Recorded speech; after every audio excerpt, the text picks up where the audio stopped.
بسم اللہ الرحمن الرحیم۔ پیارے بچوں، السلام علیکم ورحمۃ اللہ وبرکاتہ۔ ریڈینٹ سیکنڈری اسکول کے پلیٹ فارم سے میں آپ کی اردو ٹیچر لیکچر نمبر 9 کے ساتھ آج حاضر ہوں۔ مجھے امید ہے کہ میرے تمام بچوں نے ڈائری کو بہت اچھی طرح سے مکمل کیا ہوگا اور بہت ذوق و شوق کے ساتھ اپنے پڑھائی کے سلسلے کو جاری رکھا ہوگا۔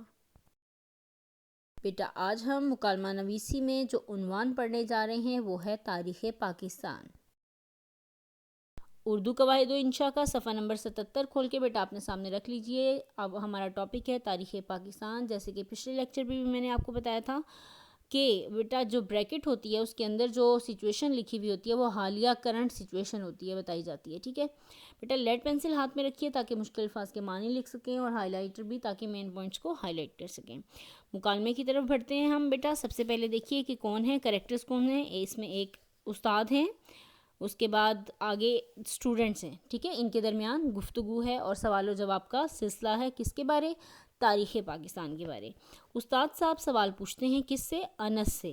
ایک اسٹوڈنٹ ہے ان کی کلاس میں انس، جس سے پوچھتے ہیں کہ بتائیے پاکستان کب وجود میں آیا تھا، یعنی پاکستان کب بنا تھا۔ وجود میں آیا یعنی بننا، ٹھیک ہے، بنیاد بننا اس کی، یا وجود سے مراد یعنی کریٹ ہونا، بننا، کہ انس بتائیے پاکستان کب وجود میں آیا تھا۔ انس آگے سے کیا جواب دیتا ہے؟ پاکستان 14 اگست 1947 کو وجود میں آیا، یعنی پاکستان 14 اگست 1947 کو بنا۔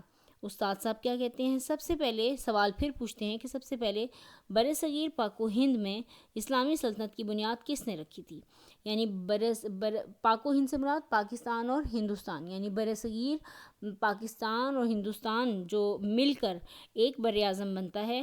سب سے پہلے بر صغیر پاک و ہند میں، یعنی پاکستان اور ہندوستان، یہ جو پورا بر اعظم تھا، اس بر صغیر میں اسلامی سلطنت کی بنیاد سب سے پہلے کس نے رکھی تھی؟ انس جواب دیتا ہے کہ محمد بن قاسم نے بر صغیر میں اسلامی سلطنت کی بنیاد رکھی تھی، اور بعد میں آنے والے فاتحین سے مراد فتح کرنے والے، ٹھیک ہے، فاتحین کے لیے سلطان محمود غزنوی اور محمد غوری نے راستہ صاف کیا تھا۔ انس جواب دیتا ہے کہ محمد بن قاسم جو تھے انہوں نے بر صغیر میں اسلامی سلطنت کی بنیاد رکھی تھی۔ اسلامی سلطنت سے مراد سلطنت کسے کہتے ہیں؟ حکومت، ٹھیک ہے، اسلامی حکومت کی بنیاد رکھی، اور بعد میں جو اس کے محمد بن قاسم کے بعد جو گاہے بگاہے آنے والے جو فاتحین تھے، فتح کرنے والے، بر صغیر میں آتے رہے، اور جو ہے وہ اس میں مزید جو ہے وہ اسلامی سلطنت کو مضبوط کرتے رہے۔ تو بعد میں آنے والے فاتحین کے لیے کس نے راستہ صاف کیا؟ بعد میں آنے والے فاتحین کے لیے سلطان محمود غزنوی اور محمد غوری نے راستہ صاف کیا۔ انہوں نے راستہ صاف کرنے سے مراد یعنی ان کے لیے آنے کا راستہ بنایا، ان فاتحین کو بر صغیر میں داخل ہونے کے لیے ان کے لیے آسانیاں پیدا کی۔ استاد صاحب کیا کہتے ہیں؟ ان کے اس جواب پر بہت خوش ہوتے ہیں اور جواب دیتے ہیں، شاباش، محمد بن قاسم نے کس سن میں ہندوستان پر حملہ کیا تھا؟ اب وہ ہسٹری کو آگے بڑھاتے چلے جا رہے ہیں، ٹھیک ہے۔ وہ پوچھ رہے ہیں اپنے اسٹوڈنٹ سے، اپنے طالب علموں سے، کہ بتائیے کہ محمد بن قاسم نے کس سن میں بر صغیر پر یا ہندوستان پر حملہ کیا تھا۔ صابر ایک اور جو بچہ ہے وہ جواب دیتا ہے کہ 712 تھا، جبکہ اس نوجوان فاتح نے راجہ طاہر کو شکست دے کر سندھ میں اسلامی حکومت قائم کی، یعنی 712 عیسوی تھی، ٹھیک ہے۔ یہ وہ سن بتایا جا رہا ہے کہ 712 عیسوی تھی، جبکہ اس نوجوان فاتح، کون سا نوجوان فاتح؟ محمد بن قاسم کی بات ہو رہی ہے کہ جب اس نوجوان فاتح سے مراد فتح کرنے والے محمد بن قاسم نے راجہ طاہر، ایک ہندو تھا، اس کو شکست دے کر سندھ میں اسلامی حکومت قائم کر لی تھی، یعنی وہاں پر سندھ کے خطے میں اسلامی حکومت قائم کی تھی، اور پہلے کس کی وہاں پر راج کس کا تھا؟ راجہ طاہر کا۔ استاد صاحب کیا پوچھتے ہیں پھر کہ سلطان محمود غزنوی نے ہندوستان پر کتنے حملے کیے اور اسلامی حکومت کو کس قدر وسعت دی، یعنی وہ پوچھتے ہیں کہ اب مجھے یہ بات بتائیے کہ سلطان محمود غزنوی جو افغانستان سے آئے تھے، انہوں نے ہندوستان پر کتنے حملے کیے تھے اور اسلامی حکومت کو پھر کتنی وسعت دی تھی۔ وسعت کا مطلب یعنی کتنا بڑھایا، کتنی کشادگی عطا کی، کتنا اور اس کو آگے تک لے کر گئے۔ اس کے بعد آگے دیکھیے کہ ایک اور اسٹوڈنٹ ہے امیر الحسن، وہ کہتے ہیں سلطان محمود غزنوی نے ہندوستان پر 17 حملے کیے اور پنجاب اور سندھ کو اسلامی حکومت میں شامل کیا، یعنی 17 حملے سلطان محمود غزنوی نے کیے تھے، ہر بار جو ہے وہ ناکام ہو جاتے، اور پھر 17 حملوں کے بعد کیا ہوا کہ پنجاب اور سندھ کو اسلامی حکومت میں شامل کیا، یعنی انہوں نے ایک اور کام کیا کہ پنجاب اور سندھ کو اسلامی حکومت میں شامل کر دیا، یعنی اس میں بھی اسلامی حکومت قائم ہو گئی۔ بیٹا مکالمے کو اب آگے بڑھاتے ہیں۔ استاد صاحب کہتے ہیں کہ سلطان محمد غوری نے دہلی کو فتح کیا اور اسلامی سلطنت کی حدود کو وسعت دی۔ اب بتائیے کہ مستقل اسلامی سلطنت کا بانی کون تھا؟ یعنی یہاں پر بتائیں، دیکھیں سلطان محمد غوری نے دہلی کو فتح کیا، فتح کرنا جیتنا، اور اسلامی سلطنت حکومت کی حد کی جمع ہے، اور وسعت کشادگی، ٹھیک ہے، اور اسلامی سلطنت یعنی اسلامی حکومت کو جہاں تک اس کی حد تھی اس کو مزید آگے اس میں کچھ علاقے اور شامل کیے فتح کر کے، اور اس میں کشادگی پیدا کی، ٹھیک ہے، یعنی اس کو مزید پھیلایا۔ اب اس کے ساتھ ہی وہ اگلا کوشچن پوچھ رہے ہیں کہ بتائیے کہ مستقل اسلامی سلطنت کا بانی کون تھا؟ یعنی قائم رہنے والی، ہمیشہ رہنے والی، مستقل، پائیدار، اور اس کا ایک اور مطلب بھی ہے مضبوط، مستحکم، ٹھیک ہے، یعنی ایک مستحکم اسلامی حکومت چلانے والا کون تھا، یا اس کی بنیاد کس نے رکھی، یا ایک جو ہے وہ قائم رہنے والی جو اسلامی حکومت تھی اس کا بنانے والا کون تھا۔ اس کے بعد عبداللہ اسی کوشچن کا جواب دیتے ہیں کہ ہندوستان میں مستقل اسلامی حکومت کا بانی سلطان قطب الدین ایبک تھا، یعنی وہ بتاتے ہیں کہ ہندوستان میں جو اسلامی حکومت ایک مضبوط، مستحکم اور ہمیشہ قائم رہنے والی جو اسلامی حکومت قائم کی گئی، اس کا بانی یعنی اس کو قائم کرنے والا، اس کو بنانے والا کون تھا؟ سلطان قطب الدین ایبک تھا۔ اور اس کے بعد پھر کیا ہوا، یہ سلسلہ آگے چل پڑا کہ اس کے بعد خلجی، تغلق، لودھی خاندان حکمران رہے، یعنی اس کے بعد جو ہے وہ یہ مختلف خاندان جو ہیں انہوں نے ہندوستان پر حکومت کی، جن میں ایک خاندان خلجی تھا، پھر اس کے بعد تغلق خاندان نے کچھ عرصے حکومت کی، اس کے بعد لودھی خاندان آیا، انہوں نے حکومت کی، وہ حکمران رہے۔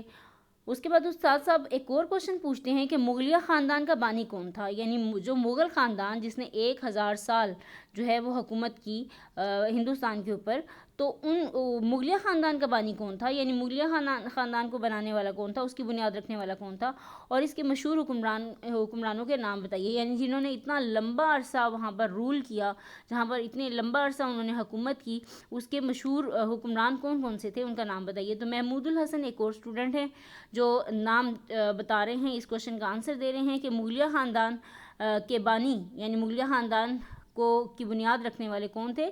ظہیر الدین بابر تھا، ٹھیک ہے۔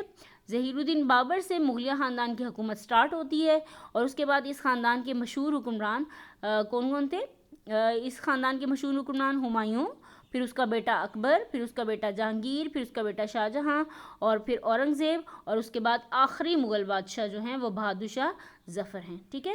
اس کے بعد استاد دیکھیں کیا کہتے ہیں کہ ہندوستان پر 1000 سالہ اسلامی حکومت کا خاتمہ کس بادشاہ پر ہوا؟ یعنی وہ ہسٹری کو آگے بڑھاتے ہیں، تاریخ کو آگے بڑھاتے ہوئے کوشچن پوچھتے ہیں کہ ہندوستان پر 1000 سالہ جو اسلامی حکومت قائم کی، وہ اس کا یعنی مغلوں نے جو 1000 سال ہندوستان پر حکومت کی، اس حکومت کا خاتمہ یعنی اختتام جو ہے وہ کس بادشاہ پر ہوا؟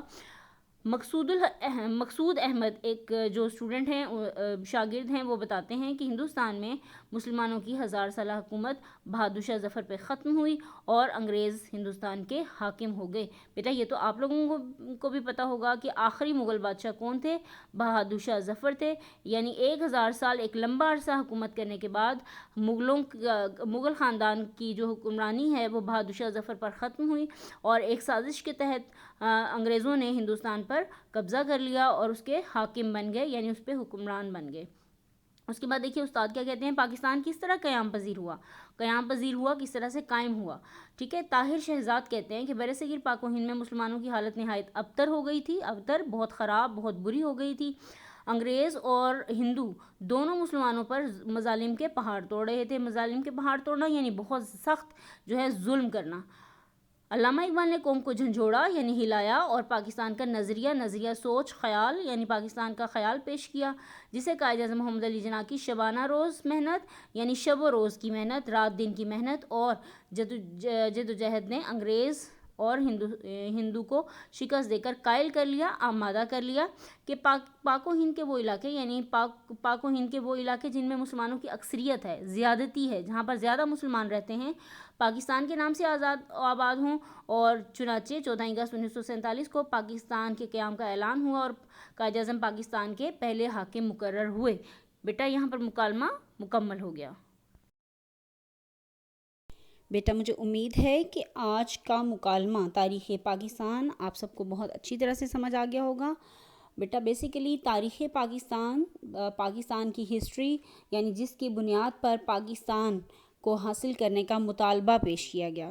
برصغیر کے حالات و واقعات بتائے گئے ہیں کہ کس طرح سے برصغیر میں کن کن لوگوں نے قدم رکھا اور اس کو فتح کرنے کی کوشش کی، اور پھر اس کے بعد وہ کیا باتیں تھیں جن کی وجہ سے، یا کیا وہ عوامل تھے جن کی وجہ سے پاکستان کا قیام عمل میں آیا یا پاکستان کا مطالبہ کرنا پڑا. بیٹا آج کی تفویض کار نوٹ کر لیجئے کہ آپ نے مکالمہ تاریخ پاکستان یاد کرنا ہے بہت اچھی طرح سے، اور یاد کرنے کے بعد رف رجسٹر کے اوپر اس کی ریٹن پریکٹس کرنی ہے، یعنی تحریری مشق کرنی ہے. اوکے بیٹا، اللہ حافظ، اپنا بہت خیال رکھیے گا. فی امان اللہ.